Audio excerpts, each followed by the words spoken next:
안녕하세요. 저는 42살의 여성으로 세상에서 가장 사랑스러운 새쌍둥이를 키우고 있습니다. TV나 유튜브에서 보면 정말 말도 안 되는 이야기들이 많죠. 그럴 때마다 저는 저런 일들은 나와는 거리가 멀고 절대 내 인생에서는 일어날 리 없다고 생각했어요. 그러나 세상에는 절대라는 게 없더군요. 사람 일은 한치 앞도 모르는 거라더니 저에게도 정말 기가 막히고 코가 막히는 마치 막장 드라마에서나 나올 법한 일이 일어났습니다. 바로 저희 전 남편 때문인데요. 그 사람과의 이야기를 들려드리기 전에 잠시 저희 가족에 대해 말씀드리고 싶습니다. 우리는 평범하지만 행복한 가정을 꾸리고 있었습니다. 그러나 어느 날 저희 인생은 완전히 뒤바뀌고 말았습니다. 이제부터 이 기막힌 얘기를 시작해 보겠습니다. 저는 자모 가게를 운영하시는 부모님의 외동딸로 태어났어요. 다른 사람들은 외동인 저를 부러워했지만 저는 모든 것을 나눌 수 있는 형제자매가 있는 친구들이 부러웠어요. 제 친구들은 대부분 언니나 오빠, 동생이 있었고 저 혼자만 외동이어서 부족함 없이 부모님의 사랑을 한 몸에 받고 자랐어도 항상 가슴속 한 구석에 외로움이 있었습니다. 혼자서 놀고, 혼자서 공부하고, 혼자서 모든 것을 해결해야 했기 때문에 외로움이 더 크게 느껴졌죠. 만약 제가 형제자매가 있었다면 힘든 일이 있을 때 같이 의논하고 함께 울고 웃을 수 있었을 텐데요. 그래서 속으로 생각했어요. 어른이 되어 좋은 사람을 만나 가정을 이루게 되면 최대한 아이를 많이 낳자고 말이죠. 외동의 외로움을 알고 있었기에 북적거리는 가정을 꾸리고 싶었습니다. 대학 졸업 후 직장인의 삶을 살게 된 저는 30대 초반쯤 친구의 생일 파티에서 남편을 처음 만났어요. 남편은 저를 처음 보자마자 친구의 어깨를 툭 치며 이렇게 말했어요. 하나이한테 이런 친구가 있는 줄 몰랐네. 야, 이렇게 예쁜 분이 있었으면 진작에 날 소개시켜 줬어야지. 예쁜 건 알아가지고. 야, 혹시나 해서 말하는 건데 내 친구한테 들이댈 생각하지 마라. 예, 은근히 눈 높아. 에이, 나 정도면 잘생긴 편이지. 우리 통 성명할래요? 저는 김준호라고 합니다. 아, 네, 저는 박민지라고 해요. 저는 제게 정말 적극적으로 다가오는 남편이 몹시 불편했어요. 무엇보다 제 이상형과 너무나도 거리가 멀었습니다.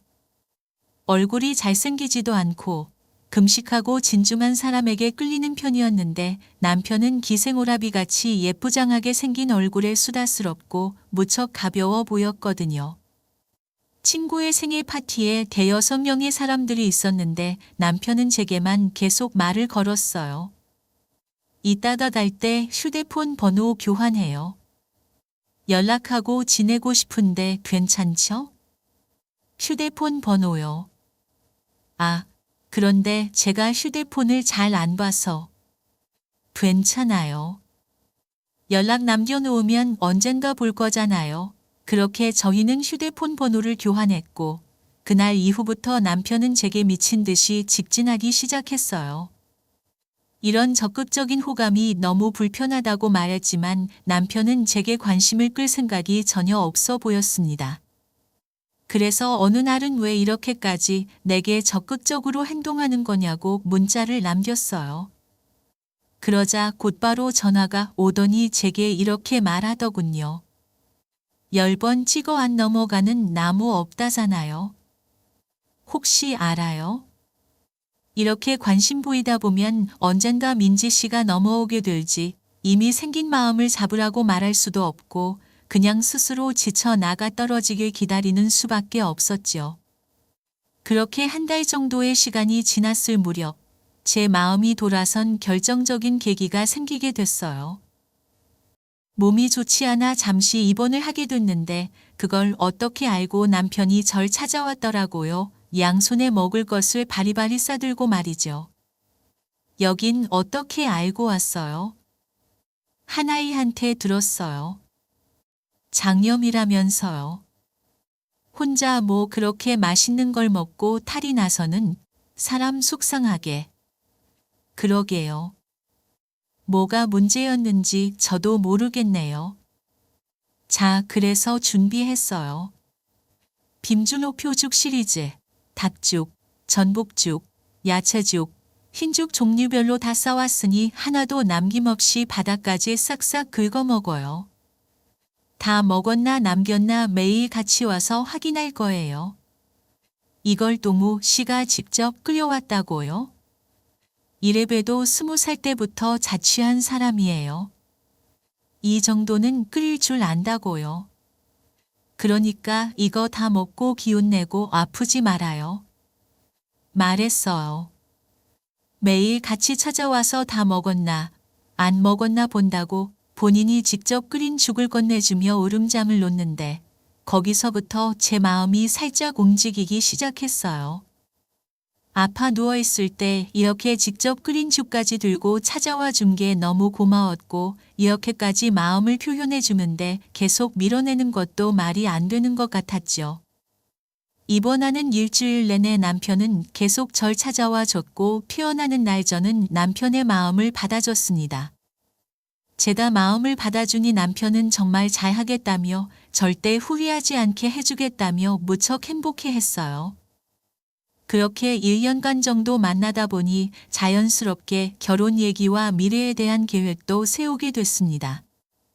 우리가 결혼을 하게 되면 애는 최대한 많이 낳았으면 좋겠어. 나야 좋은데 그런 생각을 하게 된 이유가 있어? 어릴 때 친구들이 언니나 오빠, 동생이랑 같이 노는 거 보면 항상 부러웠거든.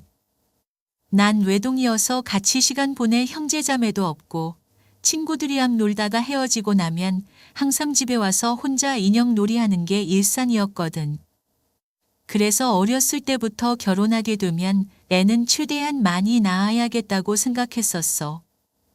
하긴 요즘 출산율이 점점 떨어지고 있다고 하잖아. 출산율 높이는 데 기여하면 좋지. 우리 축구단 만들어도 될 정도로 아이 많이 낳고 행복하게 살자. 그렇게 저희는 결혼을 허락받기 위해 양가 부모님께 인사를 드리기로 했어요. 시댁에 처음 인사드리러 가던 날 시어머니는 며느리가 왔다며 저를 두 팔 벌려 꼭 안아주시며 반갑게 맞아주셨습니다. 시누이와 시동생들도 저를 진심으로 반갑게 맞아줬죠. 우리 아들이 이렇게 예쁜 아가씨랑 만나고 있을 줄 몰랐네. 만나서 너무 반가워요. 잘 왔어요. 그리고 시댁에서 첫 식사를 하게 된 저는 식탁을 보고 깜짝 놀랄 수밖에 없었습니다. 제가 온다며 시어머니가 상다리가 부러질 정도로 많은 음식을 차려주셨기 때문이었어요. 동네에서 작은 백반집을 운영하고 있다는 시어머니의 음식 솜씨는 저희 부모님 못지않게 좋았습니다. 제가 음식을 아주 맛있게 먹으니 시부모님 두 분 모두 아주 흐뭇하게 절 쳐다보셨습니다. 음식을 아주 복스럽게 먹네. 그래, 이렇게 맛있게 먹어야 해준 사람도 보람이 있지. 음식 모자라면 말해요. 더 줄 테니까. 입에 잘 맞아요? 네, 너무 맛있어요. 어머님. 내가 저기 시내에서 백반집을 하고 있거든. 다음에 우리 가게 밥 먹으러 와요. 우리 가게에서 제일 잘 팔리는 걸로 해줄게요. 시어머니는 식사 도중에도 저를 계속 챙기시며 이거 많이 먹어요. 이건 제가 특히 잘하는 요리랍니다. 라며 제 접시에 음식을 더 얹어주셨어요. 시아버지도 저를 보며 미소를 지으시며 우리 집에 이런 기쁜 날이 오다니 정말 좋구나. 우리 동우가 참 좋은 사람을 만났어 라고 말씀하셨습니다.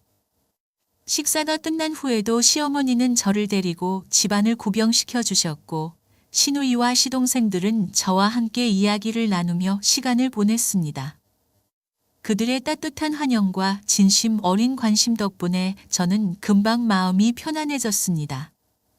시어머니는 저를 손수건을 주며 우리 집에 와줘서 고마워요. 앞으로 우리 가족으로서 잘 지내길 바래요.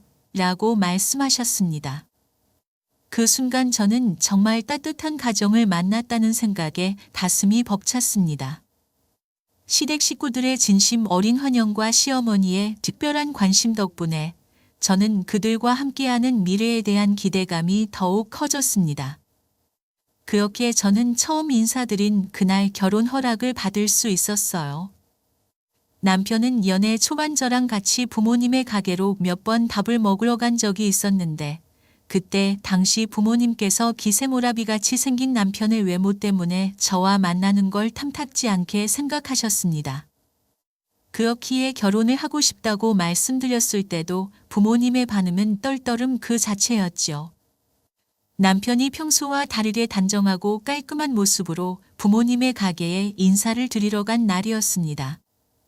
그날은 이상하리만치 손님이 정말 많았기 때문에 부모님께서도 저희와 대화를 나누실 만큼 여유롭지 않았고 일하는 직원들도 계속해서 몸을 부딪혀가며 바쁘게 움직였어요.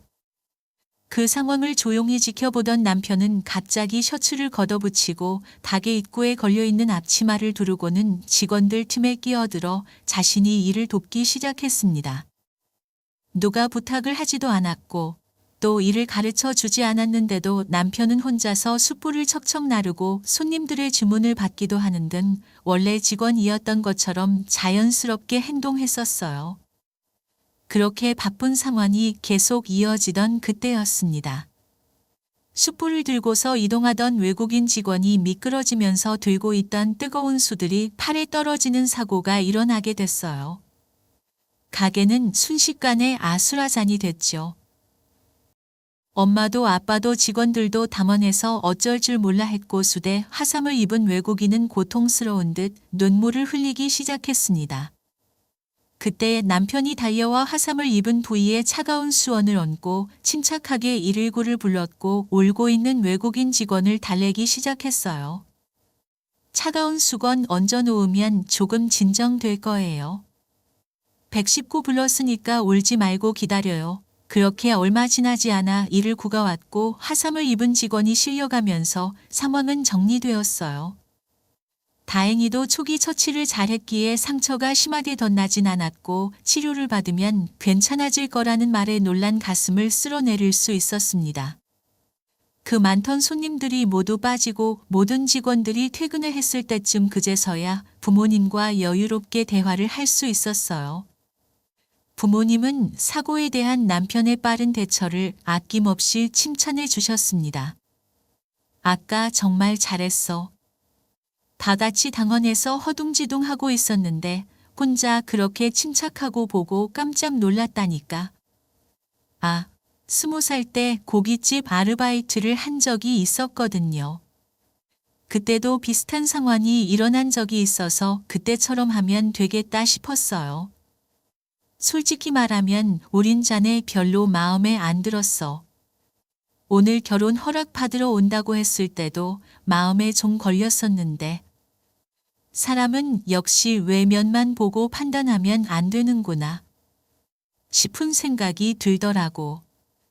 그동안 새 안경 끼고 본 거 미안해. 부모님께서 남편에게 그동안 색안경을 끼고 봐서 미안하다며 그 자리에서 결혼을 해도 좋다고 허락을 해주셨습니다. 부모님께서 허락을 해주시자마자 남편은 아주 환호성을 지르고 난리도 아니었어요. 그는 기뻐서 뛰어다니며 우리 가족에게 감사의 인사를 전했어요. 그렇게 우리는 3달 동안 결혼 준비를 마치고 모두의 축복을 받으며 결혼을 하게 됐습니다. 시누이는 저를 유독 예뻐했습니다. 가끔 시간이 날 때마다 남편과 함께 시누이가 운영하는 백반집에 가서 밥을 먹곤 했는데 가게에 있을 때마다 오고 가는 손님들에게 제 자랑을 하곤 했어요. 제 동생의 아내는 정말 능력 있고 예쁜 사람이에요. 우리 가족에게 큰 행운이죠. 시누이는 항상 밝은 미소를 지으며 말했습니다. 신우이는 저와 처음 만난 날과 제가 남긴 좋은 인상에 대해 자주 이야기해 주었습니다. 신우이의 이런 말들은 저를 따뜻하게 하고 새로운 가족에게 잘 받아들여진 느낌을 주었어요. 신우이는 저를 자랑스러워할 뿐만 아니라 정말 사랑하고 챙겨주었기 때문에 저는 이 가정의 일원이 된 것이 정말 행운이라고 느꼈습니다. 여기 얘가 우리 며느리예요. 정말 예쁘게 생겼죠? 아들 레이 장가 갔어. 언제 장가 갔대? 며느리 참이 예쁘게 생겼네. 예쁜 며느리 되어서 좋겠어. 우리 아들은 언제 참한 며느리 감 데리고 오려나. 그럴 때마다 조금 부끄럽긴 했지만 고부 갈등이 만연한 이 시대 시호가 저를 예뻐해 해주니 기분이 참 좋더라고요. 그리고 늦가을이 되면 신우의 가게에서 신우들 그리고 남편과 다 함께 김장김치를 담았는데 그럴 때마다 신은 꼭 양념이 고루 묻혀진 김치 하나를 제 입에다가 쏙 넣어 주곤 했어요. 어머님 김치 맛 완전 최고인데요. 양념 너무 잘 뺀 것 같아요. 그래? 아이고 새 식구가 들어와서 그런지 오랜 김장이 더 잘 되는 것 같다. 양념도 잘 배고 손님들도 맛있게 잘 먹을 것 같아. 어머님 김장 날은 수육이 빠질 수 없죠. 다들 수육 콜? 고기 삶는 건 저한테 맡겨주세요. 제가 진짜 끝내주게 잘 샀거든요. 어머나, 너 수육도 할 줄 아니? 그럼요. 저희 엄마가 요리 잘 하셔서 어깨 너머로 많이 배웠어요.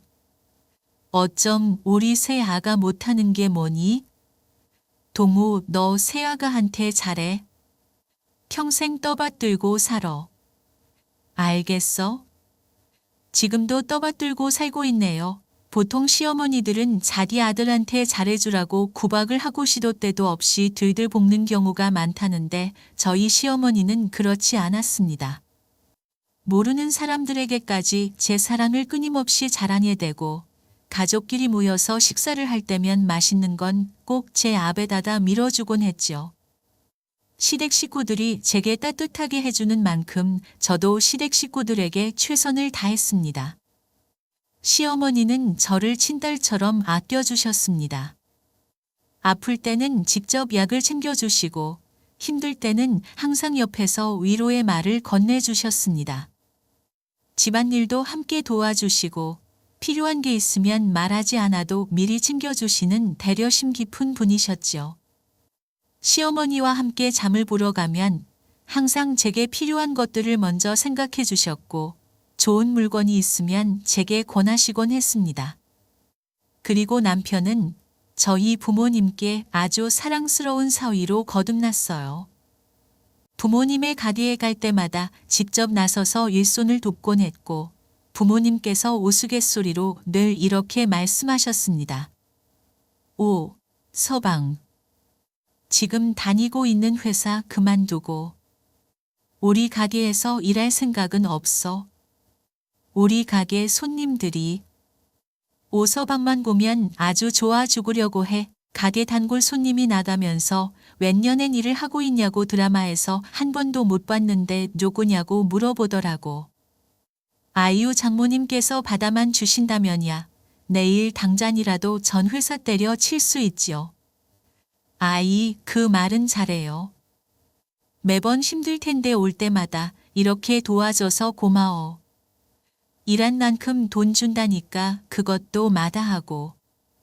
가족끼리 정 없게 무슨 돈입니까?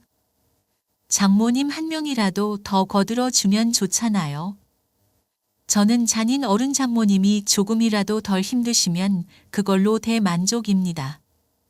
말도 참 예쁘게 한다며 부모님께서 남편에게 뭐 하나라도 더 해주려고 하셨어요. 그리고 항상 가게에 갔다가 마감 시간이 다 되고 직원들이 모두 퇴근을 할 때쯤 저희 가족끼리 둘러앉아 장어를 구워 먹으며 가볍게 소주 한 잔을 하곤 했는데 남편은 그럴 때마다 꼭 부모님께 정성스럽게 쌈을 싸서 입에 쏙 넣어 드렸어요. 당연히 부모님께서 사회외교에 헌법 넘어가셨죠. 장모님아, 제가 마늘이랑 쌈찬이랑 장어랑 해서 쌈 샀어요. 드셔보세요. 세상에 우리 남편도 안 해주는 걸 사이가 다 해주네. 그래 사이가 주는 쌈 한번 닫아 먹어보자. 남편은 항상 저희 부모님께도 공손하고 성실하게 대했으며 그 덕분에 부모님도 남편을 아주 아끼고 좋아하게 되셨습니다. 이렇게 서로를 배려하고 사랑하는 가족들 덕분에 저는 늘 감사한 마음으로 하루하루를 보내고 있습니다. 이렇듯 저희 부부는 양가 식구들과 모두 트러블 없이 잘 지내고 있었습니다. 딱 한 가지 아쉬운 것이 있다면 결혼한 지 1년이 지나도 아이가 찾아오지 않는다는 것이었어요. 남편을 조급해하지 말고 천천히 기다려보자고 급할 건 없지 않냐며 저를 위로했지만 왠지 모르게 조바심이 나더라고요. 한 살이라도 더 젊을 때 아이를 낳고 싶었거든요. 그러던 어느 날 저희에게도 드디어 기다리던 아기 천사가 찾아왔습니다. 산부인과에서 임신 확인을 하던 날 남편과 얼싸안고 얼마나 울었는지 모릅니다. 아이를 가졌다는 소식을 전하 네 친정에서도 시댁에서도 진심으로 축하를 해주셨고 남편이랑 작게나마 축하 파티를 열었어요. 나 다시 한번 다짐했어. 당신이랑 태어날 우리 아이한테 좋은 남편이자 든든한 아빠가 되기로.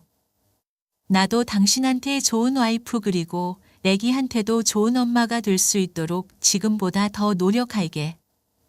모쪼록 우리 아기 건강하게 태어나게 해주세요. 하고 지금부터 매일 기도할 거야. 하지만 아이가 찾아왔다는 기쁨은 그렇게 오래 가지 못했습니다.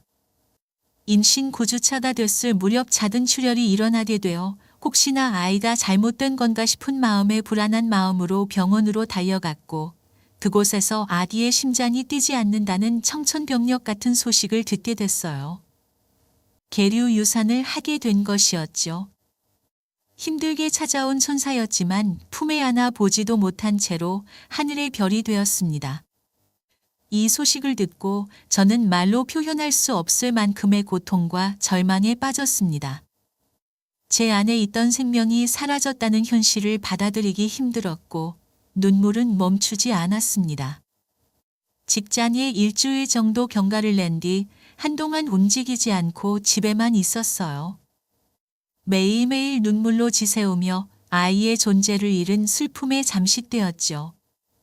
친정 부모님도 찾아와 저를 꼭 끌어안아 주시며 아이야, 나중에 또 가지면 되니까 너무 슬퍼하지 말아라 라고 위로해 주셨습니다. 몸에 좋다는 음식을 바리바리 챙겨 냉장고에 꽉꽉 채워주셨어요. 이거 다 내 건강을 위해서야. 몸을 잘 챙겨야 다음번에 또 건강한 아이를 가질 수 있어. 그리고 시어머니는 혼자 저희 집으로 찾아와 말없이 미역국을 끓여주시고 제게 직접 떠 먹여주며 이렇게 말씀하셨어요. 유산도 출산한 거랑 같은 거라고 했어. 소고기 듬뿍 넣고 팔팔 끓였으니까 안 들어가도 한 입 먹어봐. 죄송해요, 어머니. 손주 꼭 안겨드리고 싶었는데. 아니, 나한테 뭐가 죄송해? 그런 말 하지 말고 내 몸이나 잘 챙겨. 손주 안 봐도 되니까 아프지 말고 건강하기만 해. 신우가 끓여준 미역국은 세상 그 어떤 음식보다도 따뜻하고 맛있었습니다. 미역국 한 그릇에 마음의 위로를 받을 수 있다는 게 너무도 신기했어요. 그렇게 첫 아이를 떠나보내고 난 이후 결혼 3년 차에 접어들던 시기 정말 아무도 예상하지 못했던 불행이 찾아왔습니다. 유산 이후 저희 부부 사이에는 미묘한 변화가 생겼어요. 남편은 항상 제 시간에 맞춰서 집에 일찍 들어오던 사람이었는데 어느 순간부터 말없이 조금씩 늦게 들어오게 되었고 함께 자는 날보다 서재에서 잠을 자는 날이 더 많아졌습니다. 시간이 지날수록 남편과의 대화는 점점 줄어들고 그와의 사이가 점점 멀어지는 것을 느꼈습니다. 저희는 더 이상 유쾌한 대화를 나누지 않았고 그저 형식적인 대화만을 이어갔습니다. 남편의 눈빛은 점점 차가워졌고 그의 태도는 무심해졌습니다. 함께 있는 시간이 늘었지만 마음은 점점 더 멀어졌습니다.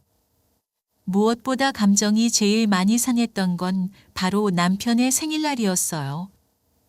남편의 생일이 다가오자 저는 특별한 저녁 식사를 준비하고 그가 좋아하는 케이크도 주문했습니다.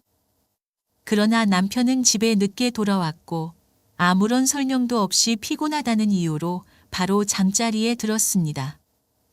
그날 밤 저는 남편의 무관심한 태도에 깊은 상처를 받았습니다. 그와의 거리가 점점 더 멀어지는 것을 느끼며 저는 홀로 눈물을 흘렸습니다. 여보, 생일 축하해. 오랜만에 우리 집에서 케이크에 초도 불고 맛있는 것도 함께 먹을까? 전에 선물 받은 와인이랑 같이 어때? 그렇게 하자. 나 다녀올게. 혼자 들뜬 마음으로 스테이크도 굽고 파스타도 만들고 선물 받은 화이트 와인까지 준비해 모두 세팅을 해두었는데 퇴근 시간이 한참 지난 후에도 남편은 전화도 받지 않았고 들어오지도 않았어요.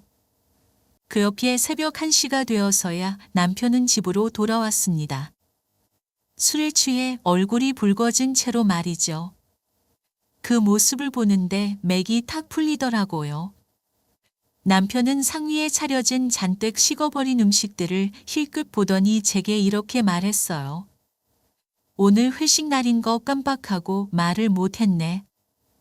안 온다 싶으면 그냥 치우지 그랬어. 케이크에 초 다 떨어져서 먹지도 못하겠네. 스테이크랑 파스타도 그렇고. 다 버려. 나한테 미안하지도 않아?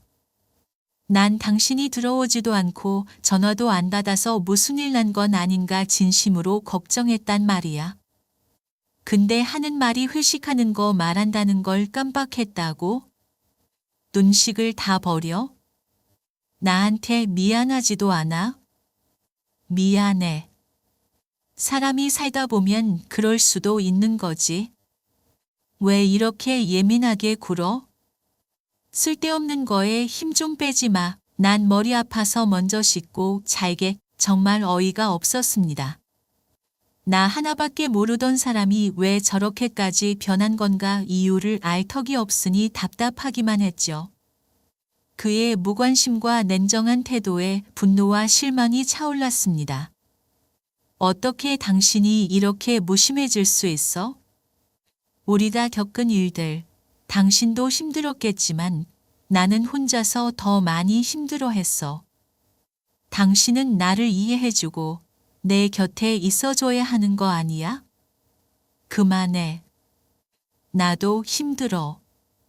그런데 이렇게 매번 싸우는 것도 지긋지긋해. 그냥 좀 내버려둬. 남편의 무심한 반응에 저는 참을 수 없는 분노와 슬픔이 밀려왔습니다. 그와의 관계가 이렇게까지 변한 이유를 도저히 이해할 수 없었고 답답함만 커져갔습니다. 그러나 변한 것은 남편뿐만이 아니었습니다. 시댁에서도 어느 순간부터 저를 탐탁치 않게 보기 시작했어요. 어느 날은 시옥에 연락도 없이 조용히 가게로 찾아간 적이 있었습니다. 깜짝 놀래 해주려는 의도도 있었고 오랜만에 가서 밥도 먹고 즐거운 시간을 보내기 위해서였죠. 예전에도 그렇게 찾아간 적이 있었는데 무척이나 좋아하셨거든요. 그런데 반갑게 맞아줄 거라는 생각과는 달리 인삼을 헛짚으리고 제게 소리를 치르고 예. 아, 올 거면 미리 연락이라도 하고 오던지 하지. 무슨 어린애도 아니고 몰래 찾아와서 깜짝 놀래 기기나 하고 뭐 하는 거냐? 그냥 오랜만에 가게 백반 좀 먹고 싶기도 하고 어머니 보고 싶기도 해서 찾아왔는데 놀라셨어요. 죄송해요. 오늘 회사에서 단체 손님이 오기로 했다. 가게 통째로 쓰기로 했으니까 밥은 딴 데 가서 먹어라. 그리고 다신 이렇게 예의 없이 몰래 찾아오지 말고 올 거면 적어도 전화 한 통은 하고 오던지 해. 사람은 죽을 때가 되면 변한다고 하잖아요. 신모든 남편이든 너무 갑작스럽게 변했다 보니 혹시 어디가 안 좋은 건가 싶은 생각까지 들게 되더라고요. 그렇게 남편 생일을 기점으로 묘한 냉전이 흐르던 어느 날, 남편은 대뜸 제게 이혼 서류를 내밀었습니다. 이혼 신청서라는 글자를 보는 순간 정말 숨이 턱하고 막히는 것 같았어요. 변한 것도 적응이 되지 않아 죽겠는데 이혼이라니. 저는 어안이번에 서류를 집어들고서 남편에게 물었습니다. 내가 진지하게 물어보는 건데 혹시 당신 어디 아파? 시한부 판정이라도 받았어? 아니, 나 엄청 건강하고 아픈 것 하나도 없어. 내 이름은 다 썼고 도장도 찍었으니까 당신만 써서 도장 찍어주면 돼. 아니, 당신 대체 왜 그러는 건데? 내가 말을 안 해서 그렇지. 그동안 얼마나 혼자서 소화했는지 알기나 해. 당신뿐만이 아니야. 나한테 잘해주신 어머니까지 나한테 찬바람 생생이라고 내가가. 뭘 잘못했어? 잘못한 게 있으면 말을 해. 그냥 이혼이 하고 싶어졌어 뭐. 어차피 우리 사이에 애도 없고 나도 당신에 대한 마음이 예전 같지가 않은데 결혼 생활을 유지하고 싶다는 생각이 들겠어. 질질 끌기 싫으니까 빨리 서류나 써줘. 깔끔하게 정리하자. 우리 이혼 통보를 당한 사람은 영문조차 모르는데 정작 통보를 한 사람은 감정의 변화 없이 몫이도 평화로워 보이더군요. 이대로 이혼 도장을 찍어줄 수는 없을 것 같아. 저는 시옥에 곧바로 전화를 걸었습니다. 어머님, 이 사람이 지금 저한테 뭐라고 하는 줄 아세요? 갑자기 저에 대한 마음이 예전 같지 않으니까 이혼을 하지요. 어머님은 이 사람 왜 이러는지 알고 계시죠? 저한테 솔직하게 좀 말해주세요. 너랑 살기 싫은가 보지? 예, 너도 참 구차하게 남자가 마음이 떠났다고 이혼하자고 하면 나. 그렇구나 하고 곧장 도장이나 찍어주면 될 일이지. 나한테까지 전화해서 물어보고 싶었니? 원하지 않은 결혼 생활을 어떻게 이어갈 수 있겠어? 듣고 우리 아들이 이혼하자고 했음 빨리빨리 갈라서라. 그 이유 같은 거 묻지 말고 마른 하늘에 날벼락을 맞은 게 이런 기분일까 싶었습니다. 머리로는 도저히 남편의 행동이 이해가 가지 않았지만 이혼 신청서까지 받은 마당에 마음이 떠난 사람에게 매달리고 잘못한 게 있는지 물어가면서까지 함께 살고 싶다는 생각은 들지 않았습니다. 그래서 저는 더 이상 망설이지 않고 남편이 원하는 대로 깔끔하게 이혼을 해줬습니다. 아이를 많이 낳고 따뜻한 가정을 이루며 살고 싶다는 소망은 3년 만에 무참히 깨져버리고 말았어요. 그렇게 저는 이혼 후 회사를 그만두고 부모님 댁으로 향했습니다. 이혼녀라는 꼬리표를 달고 부모님을 마주하는 건 정말 죄스러운 일이었지만 부모님께서는 아무것도 묻지도 따지지도 않으시고 딸인 저를 꼭 끌어안아 주며 잘했다고 말씀해 주셨어요. 그 말이 얼마나 큰 위로가 되었는지 모릅니다. 부모님의 가게에서 간단히 일을 도우며 일삼을 살아단 지 한 달 정도 됐을 무렵 이상한 변화가 찾아오기 시작했어요. 가게에서 일을 하면서 곳곳에 퍼지는 잠어 냄새가 아주 역하게 느껴졌고 서빙을 하다가 헛구역질을 하는 일까지 생기게 됐어요. 코를 틀어막으면서 구역질하고 서 있는 상태에서 졸음이 밀려와 꾸벅꾸벅 조는 저를 보면서 부모님은 제가 어디 아픈 거 아니냐고 걱정하셨습니다. 너무 무리하는 거 아니야? 정 힘들면 집에 가서 약 좀 먹고 쉬어. 어차피 손님도 많이 없어서 우리끼리 해도 돼. 그럼 나 들어가서 조금만 쉴게. 잠이 너무 쏟아지네. 뭔가 얼굴에 열까지 확 올라오는 느낌의 감기 몽살에 걸렸나 하며 약을 먹고 잠에 들었습니다. 그런데 약을 먹어도 증상 가라앉지 않더라고요. 속은 미깃거리고 자고 일어났는데도 또 졸리고 그 순간 쎄한 느낌이 들었습니다. 이 증상들이 일반적인 증상 같다고 생각이 되지는 않았거든요. 혹시야, 설마 아니겠지 않을 거야 싶은 마음으로 바로 약국에 달려가 임신 테스트기를 샀습니다. 그리고 테스트를 한 후 결과 보기 전 두 손을 모으고 기도했어요. 제발 생각하는 것만은 아니길 말이죠. 그런데 충격적이게도 임신 테스트기는 선명한 두 줄을 띄고 있었습니다. 네, 그렇게 기다려도 찾아와 주지 않던 아이가 생긴 것이었어요. 저는 그 결과를 보고서 떨리는 손으로 어머니께 전화 걸었습니다. 아, 엄마, 나 어떻게 몸이 너무 안 좋아서 혹시나 싶은 마음에 테스트기 해봤는데 두 줄 떴어. 나 임신이래, 엄마 뭐? 너 제대로 본 거만 마저 잘 못 본 거 아니야? 아니, 다시 봐도 선명한 두 줄이야. 나 이제 어떡하지? 엄마, 너 그 놈한테 말했어? 아니, 아직 말 못했어. 얼른 그 놈한테 연락해서 말해. 어떡할 거냐고? 아이고, 이를 어쩌면 좋아. 저는 어머니와 전화를 끊은 뒤 곧장 전 남편에게 전화를 걸었어요. 그런데 남편이든 시모 전화를 몇 통을 걸고 문자를 몇 통을 보내도 연락을 도무지 받지 않는 겁니다. 그래서 저는 결국 다시는 가지 않을 거라고 다짐했던 시대로 발걸음을 옮겼어요. 전화며 문자며 모조리 무시하던 인간들은 제가 찾아가서 초인종을 누르자마자 문을 열더라고요. 저는 집안에서 나온 신우의 얼굴을 보자마자 임신 테스기를 보여주며 아이를 가졌다고 말했고 그 말에 돌아온 신우의 반응은 말 그대로 가관이었습니다. 너 그렇게 안 봤는데 애가 참 여악하구나. 한 번에 떨어진 이후엔 아무런 소식도 없다가 이혼하고 나서 애가 생겼다고? 어디서 뻔뻔하게 거짓말을 치니? 그리고 상식적으로 생각을 좀 해봐라. 네 배 속에 들어선 그 애가 우리 아들 애라는 증거 있어? 그럼 죄다 다른 사람의 애를 가져놓고서 돈 뜯어내려 찾아왔다는 말씀이세요? 요즘 세상이 워낙에 흉해야 말이지. 그리고 그게 진짜로 우리 아들 자식이라고 할지라도 난 인정 못한다. 갈라선 사이인데 손주고 뭐고 무슨 소용이냐 그게.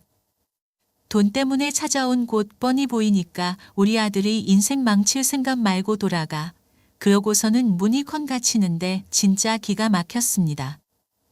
어떻게 사람 입에서 저런 말이 나올 수 있을까 싶더라고요. 그 후 전 남편에게 서도 연락이 왔는데 남편 입에서 나온 말도 정말 최악이었어요. 이에서 오전자전이라는 말이 있는 거구나 싶을 정도로 말이죠. 너 오늘 우리 집에 찾아와서 임신 테스기 들이밀었다며? 너 돈 필요하냐? 얼마 줄까? 300만 원, 500만 원?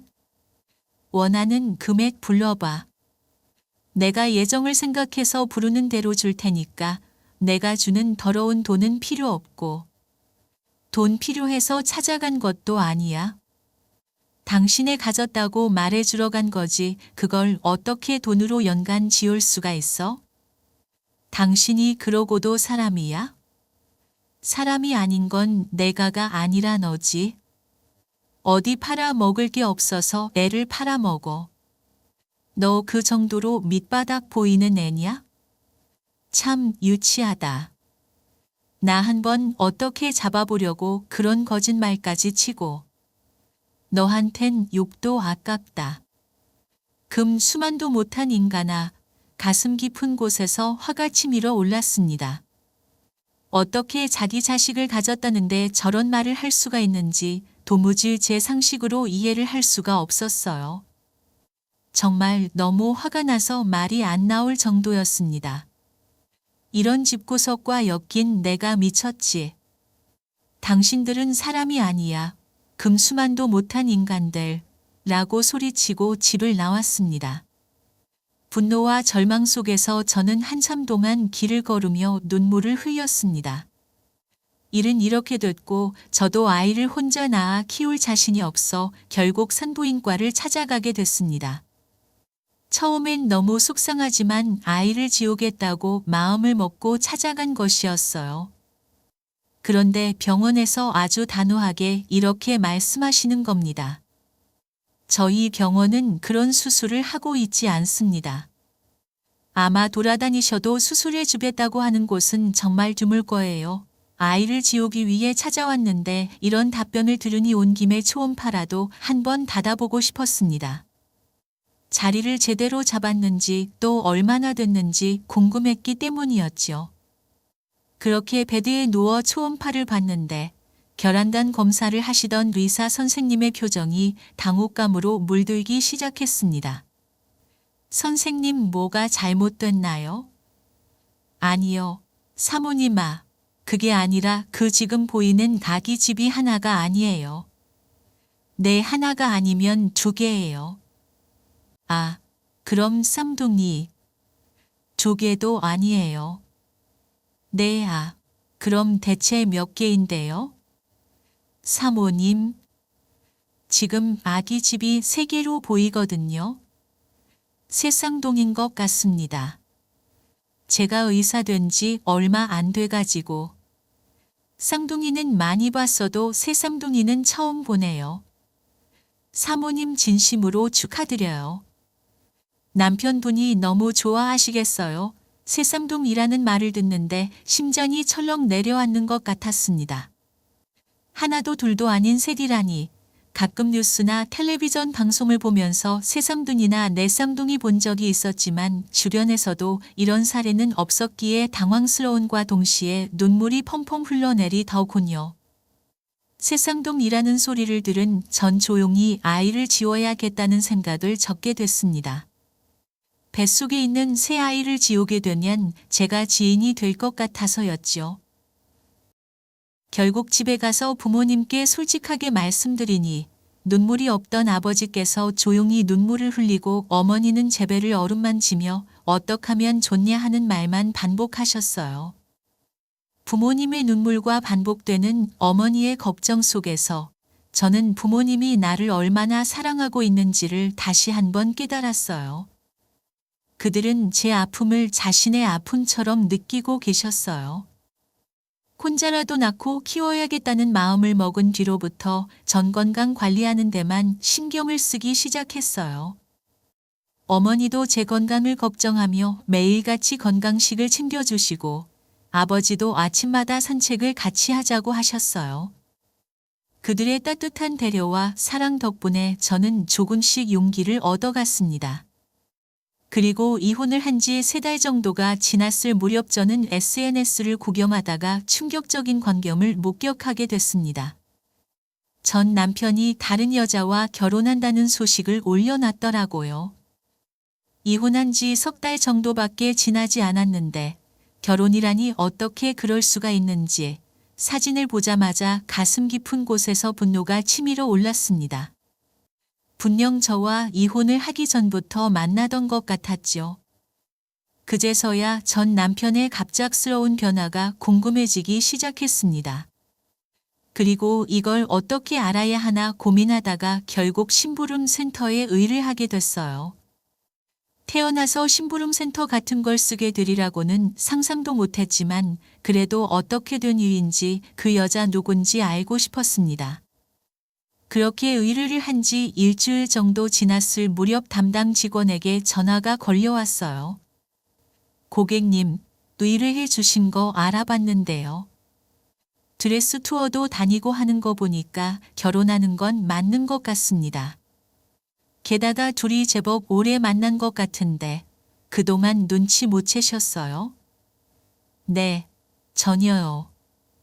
가끔 술 마시고 말 없이 늦게 들어오긴 했는데 제가 그 인간을 너무 믿었나 봐요. 둘이 대화하는 것도 혹시 들으셨어요? 토요일에 여자 쪽 부모님이랑 같이 식사하는 것 같더라고요. 시간이랑 가게 이름까지 다 들었는데 혹시 모르니까 저희가 그날 먼저 가 있을게요. 고객님께서 저희가 주소 보내드리면 모시면 될 것 같아요. 저는 그 말을 듣고 이가 갈리기 시작했습니다. 어떻게든 속 시원하게 복수를 해야 했어요. 제 인생을 이렇게 만든 놈인데 행복한 모습을 눈뜨고 볼 수만은 없지 않겠어요? 그 옆에 며칠이 흐르고 기다리던 토요일이 찾아왔고 전 남편과 결혼할 여자의 가족들이 가게로 들어왔다는 소식에 저는 곧바로 택시를 타고 가게로 향했습니다. 여기 김준호라고 예약자 이름 있죠? 그분 일행이에요. 3번 방으로 가시면 됩니다. 저는 직원의 안내를 받고 전 남편이 있는 3번 방으로 향했습니다. 그리고 망설임 없이 문을 확 열어버렸어요. 그 여자 그 안에 있던 사람들의 시선은 모두 제게로 향했고 제 얼굴을 본 전 남편의 얼굴은 그야말로 백지짠이 되고 말았습니다. 뭐야, 내가 여길 어떻게? 전 남편의 당황한 목소리가 방 안을 울렸다. 뭐야, 자네 아는 사람인가? 올 사람이 또 있었어. 여자의 아버지가 놀란 눈으로 물었다. 이전에 잠깐 만났던 사람인데 헤어지고 나서도 계속 절 못 잊고 이렇게 스토킹하고 다니네요. 좋은 말로 할 때 빨리 나가. 여기가 지금 어디라고? 전 남편은 급하게 변명을 했다. 스토킹 같은 소리하고 앉아있네. 이 인간 전 와이프 되는 사람이에요. 그리고 저 인간은 제 뱃속에 있는 새쌍둥이의 아빠이기도 하고요. 모르셨죠? 나는 차갑게 말했다. 자네 이게 무슨 말인가? 우리한텐 소연과 첫사랑이라고 하지 않았어.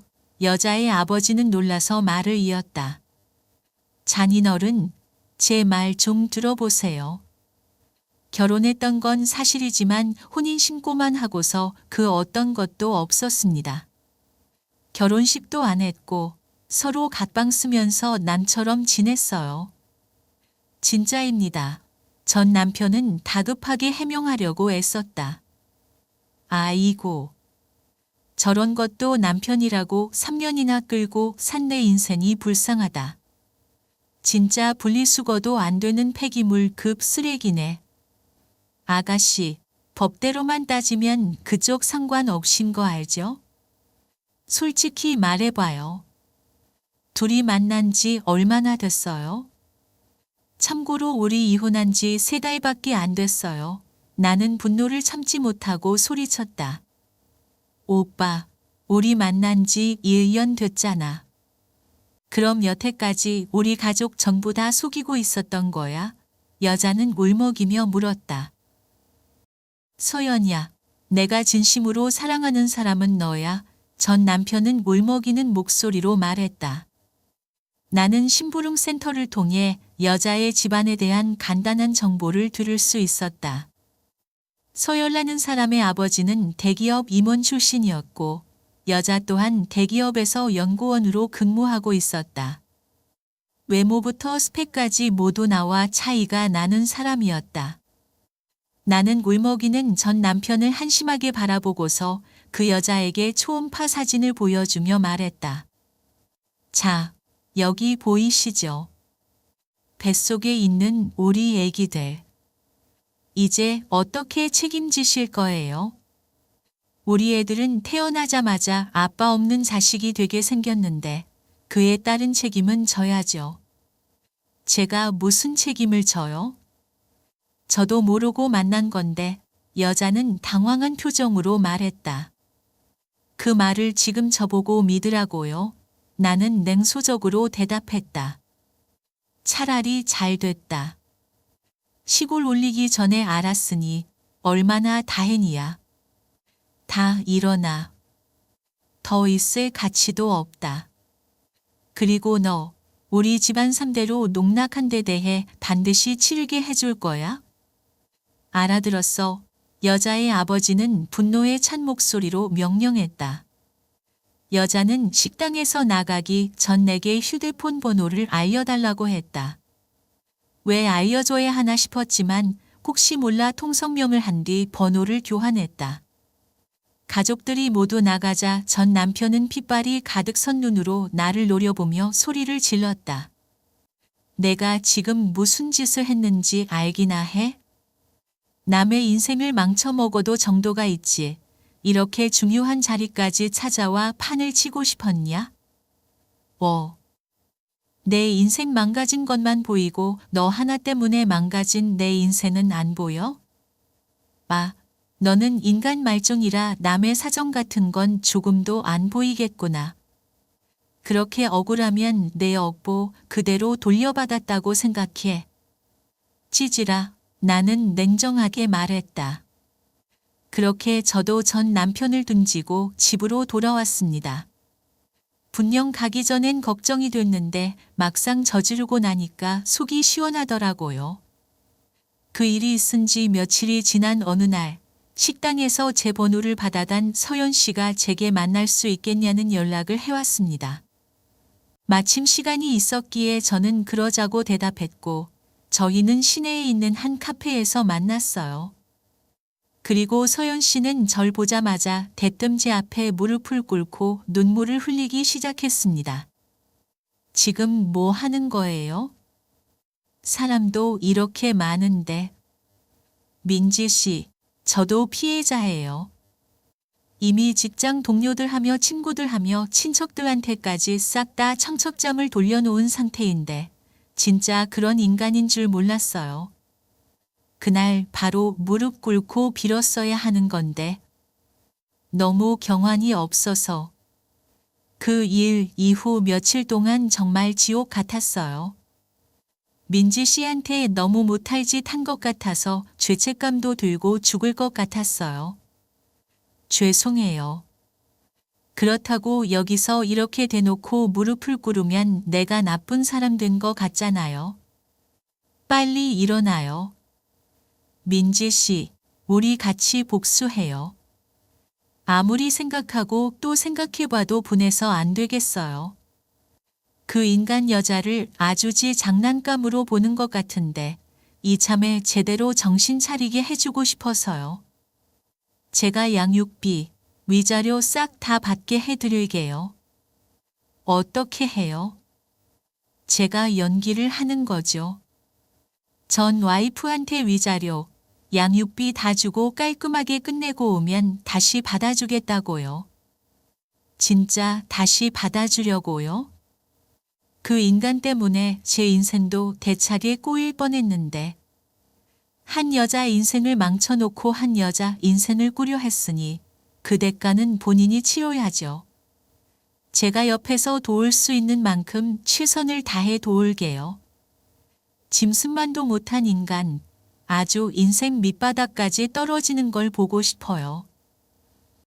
저는 잠시 망설이다가 조용히 대답했습니다. 서연 씨, 사실 저도 처음에는 서연 씨가 전 남편과 함께 있다는 걸 알았을 때 너무 화가 나고 배신감을 느꼈어요. 하지만 이제는 서연 씨도 피해자라는 걸 이해해요. 우리 둘 다 그 인간에게 속았으니까요. 우리가 힘을 합치면 반드시 그에게 복수를 할 수 있을 거예요. 그리고 서연 씨, 이 일을 겪고 나서도 강해질 수 있어요. 우리 서로 의지하면서 이겨내봐요. 우리가 겪은 고통을 다른 사람이 다시 겪지 않도록 우리 꼭 성공할 거예요. 두 여자의 한이 서린 복수 작전. 명명된 오동훈을 아랍으로 보내기 프로젝트가 시작됐습니다. 우선 양육비와 위자료에 대한 이야기를 꺼내기 전에 저는 변호사를 만나 어느 정도의 금액으로 합의할 수 있을지 상담을 진행했습니다. 마음 같아서는 위자료 2억에 새 아이 양육비를 다 합쳐서 300만 원씩 달라고 하고 싶었지만 변호사님은 이렇게 말씀하셨어요. 그 정도 금액을 요구하는 건 어렵다고 보시면 됩니다. 특히 다자녀 양육비 같은 경우에는 인당 100만 원씩 받게 되는 경우가 정말 드문 일이거든요. 남편분과 잘 상의하셔서 위자료는 1억, 양육비는 70만 원 선에서 합의해보세요. 바람난 여자랑 결혼하고 싶은 마음이 있다면 들어줄 것 같습니다. 조금은 아쉬웠지만 그래도 연락이 오면 위자료 1억과 양육비 70만 원을 요구해 보기로 했습니다. 며칠 후 전 남편이 저를 만나러 부모님 집 앞에 찾아왔더라고요. 마음고생을 심하게 한 건지 얼굴이 아주 반쪽이 되어 있더군요. 왜 찾아왔어? 용건만 말할게. 위자료, 양육비 얼마나 필요한지 말해. 갑자기 돈을 주겠다고? 왜? 너한테 위자료 주고 양육비도 다 주는 조건으로 깔끔하게 끝내면 서연과 나랑 다시 결혼해 주겠대. 그러니까 빨리 원하는 금액 불러. 그래. 마음 같아선 사회생활도 못하도록 완전히 매장시켜버리고 싶지만 그래도 같이 산 3년의 정이 있어서 착한 내가 봐준다. 위자료 1억에 양육비 매달 70만 원씩 해서 월 210만 원. 어때? 이 정도면 과하지 않지? 알았어. 다 줄게. 더 필요한 건 없어? 없어. 근데 진짜 그 집안이 대단한 집안인가 봐. 결혼에 사활을 거는 거 보면 너는 상상도 못할 정도로 엄청나고 대단한 집안이야. 자, 나 2장까지 다 찍었어. 위자료 1억은 오늘 바로 보낼 거고 매달 양육비 210만 원씩 주는 걸로 이걸로. 이걸로 우리 정말 끝난 거다. 알겠지? 확인증까지 준비한 거야? 아휴, 꼼꼼하기도 해라. 그래, 알겠어. 매달 통장으로 돈 보내고 앞으로 2번 다시 보지 말자. 저는 속으로 깔깔 웃었습니다. 서연 씨가 말한 게 다 연기하는 걸 저 인간은 전혀 모르고 있었겠죠. 바보같이 두 여자가 짜고 친 줄도 모르고 속아 넘어가는 모습이 그저 우스꽝스럽기만 했습니다. 그의 멍청한 얼굴을 보며 내 마음은 더욱 흡족해졌습니다. 몇 시간 후 1억을 입금받은 저는 서연 씨에게 합의가 끝났다는 문자를 남겼고 잠시 후 만나자는 연락이 도착했습니다. 저와 서연 씨는 서로 얼굴을 마주보며 깔깔거리고 웃기 바빴습니다. 정말 이제 앙금이 빠진 것처럼 속이 탁 트인 것 같았죠. 한참을 웃던 서연 씨가 가방에서 하얀 봉투를 꺼내 제게 건넸습니다. 그 봉투 안에는 2천만 원이라는 돈이 들어 있었습니다. 이게 뭐예요? 서연 씨? 이건 제가 주는 위자료예요. 민지 씨, 저를 상대로 소송도 안 걸었잖아요. 소송 걸어도 할 말 없는 입장이었는데. 서연 씨도 그 인간이 그렇게 쓰레기인 줄 몰랐던 거잖아요. 같이 속은 건데 무슨 상관으로 소송을 걸어요? 제가 알았든 몰랐든 이렇게 된 이상 제 책임도 있는 거니까 드리는 거예요. 그러니까 꼭 받아주세요. 그리고 아기도 건강하게 낳아서 키우시고요. 이제 만나지 못하겠지만 민지 씨가 행복하게 멀리서나마 꼭 기도할게요. 그 말을 남기고 서연 씨는 약속이 있다며 자리에서 일어났습니다. 서연 씨는 참 마음이 따뜻하고 선한 사람이었어요. 저렇게 선한 사람을 이용하려고 했다는 사실에 또 한 번 화가 나더라고요. 서연 씨와 헤어진 지 몇 시간이 지나 늦은 밤, 잘 준비를 하고 있는데 누군가 급하게 대문을 두드리는 겁니다. 문을 두드린 사람은 바로 전 남편이었어요. 당신은 시간 개념이라는 게 없어. 밤도 모르고 낮도 모르고 지금 몇인 줄이나 알아? 당신 나 한 번만 도와줘라. 응? 밤에 뭘 잘못 먹었나? 갑자기 와서 왜 이러는 건데? 다시는 보지 말자고 하지 않았어. 서연과 나랑 다시는 안 만나겠대. 나 같은 놈은 앞으로 머리카락 한 올도 보고 싶지 않다면서 다신 연락하지 말래. 나 진짜 서연 꼭 잡고 싶어. 당신이 좀 도와주면 안 될까? 아, 미안. 당신이 심각한데 난 너무 웃겨서 어때? 진심으로 살아가는 사람한테 버림받는 기분이 당신 지금 엄청 슬프지? 세상을 다 잃은 것 같고 왜 나한테 이런 일이 생겼나 싶고. 당신한테 버려졌던 나도 그랬어. 우리 애기들 가졌을 때 당신 입에서 돈 때문에 애 팔아먹는다고 했을 때 난 심장이 도려내는 것 같았다고. 당신도 살면서 나랑 똑같은 기분 느껴보길 바랐는데 그 순간이 제법 빨리 왔네. 김준호 씨, 돈 많은 집 여자 만나서 인생 한번 편하게 살아보려다 완전히 쫄딱 망했네. 아우, 꽃이다. 아무튼 난 도와줄 요만큼도 없으니까 당장 내 눈앞에서 사라져. 그리고 내가 마지막으로 경고하는데 한 번만 더 이런 식으로 우리 집 찾아오면 내가 무슨 수를 써서든 내 인생 갈갈이 다 부숴버릴 테니까 그렇게 알아. 남편은 눈물까지 보이며 애원했습니다. 제발 한 번만 도와줘. 서연가 나를 정말로 시워하게 된 것 같아. 내가 어떻게 하면 좋을지 모르겠어. 내가 잘못했다고, 내가 다 잘못했다고 전해줘. 나 없이 못 산다고 해줘. 그의 눈빛에는 절박함이 가득했고 그 손은 떨리고 있었습니다. 진짜로 한심하구나. 이런 부탁을 하러 오다니. 당신이 내게 한 짓을 기억해봐. 나도 똑같이 느끼게 해주려고 해도 모자랄 판에 도와달라고? 정말 웃기는 소리 하지 마라. 나는 차갑게 응수했다. 전 남편은 제가 이렇게 말하는데도 대문 앞에서 무릎을 꿇고 있었고 제가 경찰에 신고한다고 하자 그제야 일어나 헐레벌떡 도망쳤습니다. 남자로 태어나서 저러고 사는 게 쪽팔리지도 않을까요? 저 같으면 진짜 죽고 싶을 정도로 창피했을 것 같네요. 이후 저는 새 아이를 무사히 출산했습니다. 전 남편에게 계속해서 연락이 왔고 시누이에게도 연락이 왔어요.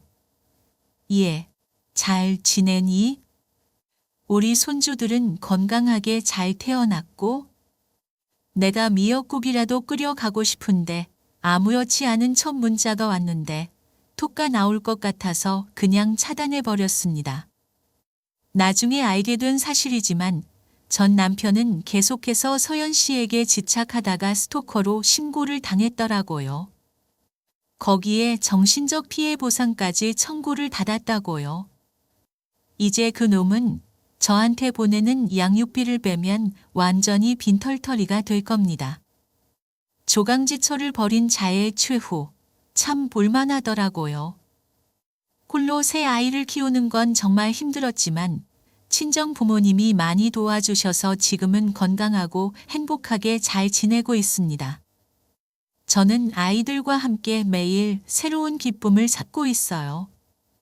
새 아이들은 밝고 명랑하게 자라주고 있고 그들의 웃음소리로 집안이 항상 화목합니다.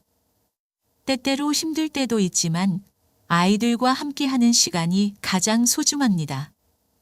아이들이 자라면서 보여주는 작은 성취들에 대해 항상 자랑스럽고 감사한 마음을 갖고 있습니다. 매일 아침 아이들과 함께 산책을 하며 자연의 아름다움을 느끼고 저녁에는 함께 책을 읽으며 소중한 시간을 보내고 있습니다.